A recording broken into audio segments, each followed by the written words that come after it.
O economista Jason Vieira já está aqui no estúdio do Jornal da Manhã da Jovem Pan News para a gente falar um pouquinho sobre economia, sobre tudo que a gente viu e ouviu agora. Tudo bem, Jason? Bom dia, hein? Tudo bem, bom dia a todos. Bom dia. Ô, Jason, qual é a relevância de se estabelecer uma relação institucional? É claro que é sempre bom estar bem do que tá mal, né? Sempre melhor ter uma boa relação do que uma má relação. Mas do ponto de vista prático, faz alguma diferença com o Banco Central independente, o presidente da República e o presidente do Banco Central falarem a mesma língua ou não necessariamente? Muito importante. Muito importante porque se a gente observar como tem sido a relação do governo com o Banco Central nos últimos meses, isso gerou uma série de ruídos importantes no mercado financeiro, uma série de ruídos na economia, nessa pressão excessiva que o governo fez para cortes de juros. E essa pressão, na verdade, ela vem muito de uma narrativa, porque o efeito prático disso é muito baixo. Todos os cortes ou elevações de juros têm um efeito a partir de 6 a 9 meses a partir da sua efetivação. Ou seja, um corte de juros hoje só vai fazer efeito em 2024. E daí, obviamente, essa pressão por cortar juros, como se isso fosse estimular a economia no curto prazo, dá-se a impressão de que vai ter algum efeito, soa bem para a população, mas, na verdade, no fim, o efeito prático é muito pouco. Agora, Jason, ainda nessa linha que destacou o Colombo sobre a importância de que haja uma boa relação entre Banco Central, entre governo federal, para que haja um encontro entre as políticas fiscal e também a monetária. Ontem nós mostramos agora com a Beatriz Manfredini, antes desse encontro com Lula, o Roberto Campos Neto esteve numa audiência na Câmara dos Deputados e falou a mesma língua do governo em relação à taxação dos super-ricos. Ele defende uma alíquota de 10%. Queria te ouvir sobre isso. Faz parte do que vem defendendo o Banco Central ou é mais uma sinalização para tentar fazer esse estreitamento das relações? Não, na verdade, Campos Neto, inclusive, há documentação disso durante o governo Bolsonaro, que ele já falava sobre a taxação de super ricos, ele já falava de uma série outra de taxações, também de offshores, e deixou isso claro exatamente para tentar trazer do passado aquilo que está sendo colocado no presente. A questão é o seguinte, nós temos agora dois entes importantes no governo, que é o Banco Central e o Ministério da Fazenda.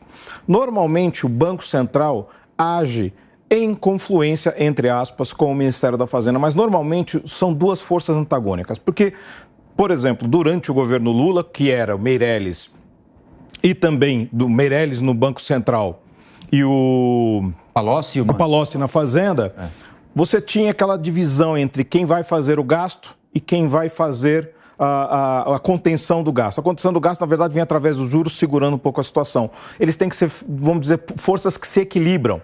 Então, o Banco Central tem que estar alertando o governo de que, olha, você está gastando demais, é o momento de segurar um pouco o freio. E o governo tem, em alguns momentos, através do Ministério da Fazenda, chegar e dizer, olha, vamos tomar um pouco de cuidado agora, o Banco Central tente segurar um pouco os juros. Mas isso tem que ser através de uma relação harmoniosa e não de uma relação conflituosa, como foi no início desse governo, basicamente porque foi um Banco Central que eles tiveram que aceitar e eles gostariam de alguém que fosse, por exemplo, mais afável ao corte de juros, talvez de maneira até certamente irresponsável. O presidente do Banco Central diz que é importante perseguir o déficit zero, né? O governo segue prometendo, o ministro da Fazenda segue prometendo. Mesmo que não chegue lá, é importante a sinalização. Há sinalização nesse sentido só por meio do aumento de arrecadação ou há sinalização nesse sentido também, como disse o presidente do Banco Central, por meio de corte de gasto? Esse sinal, pelo menos, está dado ao mercado? Não. E esse é um sinal muito importante que não está sendo dado pelo mercado. E este é o sinal que se espera não só pelo mercado, como a gente já viu reflexo nas curvas de juros, mas também, digamos assim, o Congresso também espera parte dessa sinalização por parte do governo.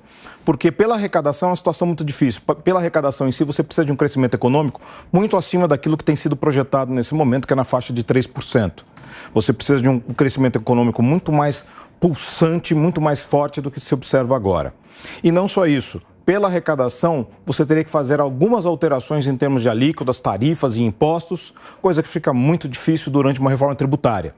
Daí teria que vir a parte do governo pela parte dos gastos. mas como nós já vimos, há aquela sensação de que se pararmos de gastar, o governo vai entrar em shutdown, mas quando observamos os últimos números de arrecadação, há uma queda na arrecadação, e quando vemos os últimos números de gastos do governo, há uma elevação dos gastos do governo, e daí a preocupação, principalmente em relação à questão fiscal, que limita o corte de juros.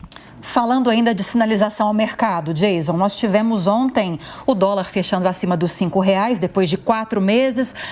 A Bolsa tendo uma pequena recuperação depois de uma sequência de quedas também. O que é que explica esse movimento? Ontem nós tivemos um movimento ainda muito forte por conta das treasuries, ou seja, os títulos do Tesouro Americano têm topado 4,60, são os números historicamente altos.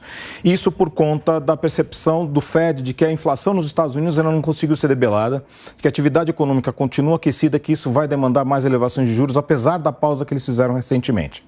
Mas, ao mesmo tempo, ontem tivemos uma pequena recuperação das commodities, que vem sofrendo bastante, principalmente as commodities agrícolas, que tivemos uma safra muito forte no exterior na metade do ano, por conta exatamente desse calor todo que se passou. O lado negativo do calor, obviamente, são as temperaturas elevadas, mas o lado positivo acaba ajudando a produção agrícola. Mas com esses números em derrocada e também por conta de números de commodities metálicas caindo, por conta dos problemas em relação ao mercado imobiliário na China, esta confluência de fatores acabou levando que as commodities, de alguma maneira, tivessem uma pequena recuperação ontem. A Bolsa brasileira é muito baseada em commodities e, com isso, acabou ajudando bastante. Jason Vieira, economista, mais uma vez aqui no Jornal da Manhã da Jovem Pan News. Muito obrigado por nos ajudar a entender o que está acontecendo na economia do país e do mundo, Jason. Obrigado, até a próxima. Até, Jason. Vamos em